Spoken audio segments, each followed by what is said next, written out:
अशी कुस्करून भाकरी आणि त्याच्यावर गरमागरम पंढरपूर स्पेशल बाजार आमटी, वरून लिंबू पिळायचा आणि तोंडीला कांदा, वाह काय भारी लागते म्हणून सांगू का. तुमच्या मटणाच्या रस्स्याला सुद्धा मागे सारते इतकी चविष्ट बाजार आमटी बनून तयार होते. ही आमटी खाण्यासाठी लोक हॉटेलला जातात, तर आज आपण घरच्या घरी हॉटेलसारखी पंढरपूर स्पेशल बाजार आमटी बनवूयात. त्यासाठी 3 चमचे हरभरा डाळ, 2 चमचे मसूर डाळ, 3 चमचे तूर डाळ, 2 चमचे उडीद डाळ घेतली. इथं मी 4 लोकांना पुरेल इतपत प्रमाण सांगितलं आहे.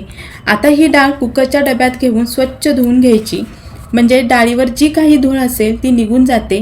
धुतलेल्या डाळीत डाळ शिजण्या इतपत पाणी ओतायचं, पाव चमचा हळद पूड, थोडंसं तेल घालायचं आणि कुकरला 4 शिट्ट्या देऊन डाळ मऊसूत शिजवून घ्यायची. डाळ शिजते तोपर्यंत मसाला बनवून घेऊयात. मसाल्यासाठी टोमॅटो, कांदा, ओलं खोबरं घेतलंय, हवं तर सुक्कं खोबरं घ्या, लसूण घेतलाय. शिजलेली डाळ स्मॅशरने स्मॅश करून एकजीव करून घ्यायची. आता कढईत 1 चमचा धने, 1 चमचा जिरे, 3 लवंगा, दालचिनीचा तुकडा, 1 वेलची घेऊन मसाला भाजून एका प्लेटमध्ये काढून घेतला. नंतर त्याच्यातच ओलं खोबरं, लसूण, अद्रक घेऊन खरपूस भाजून प्लेटमध्ये काढून घेतलं. नंतर अशा पातळ चिरलेला कांदा, टोमॅटो घालून वरून थोडंसं तेल सोडायचं आणि चांगलं भाजून घेतलं. नंतर सर्व सामग्री थंड झाल्यावर मिक्सरच्या भांड्यात काढून अगदी बारीक दळून घ्यायची.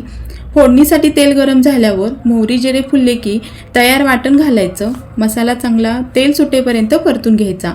नंतर हळद पूड, हिंगपूड, 2 चमचे तिखट मसाला, बारीक चिरलेली कोथिंबीर घातली. मसाला तेलात चांगला भाजल्यावर शिजवलेली डाळ ओतली. आवश्यकतेनुसार गरम पाणी ओतायचं. चवीपुरतं मीठ, वरून कसुरी मेथी, बारीक चिरलेली कोथिंबीर घालायची आणि 5 मिनिटे आमटी शिजवून घ्यायची.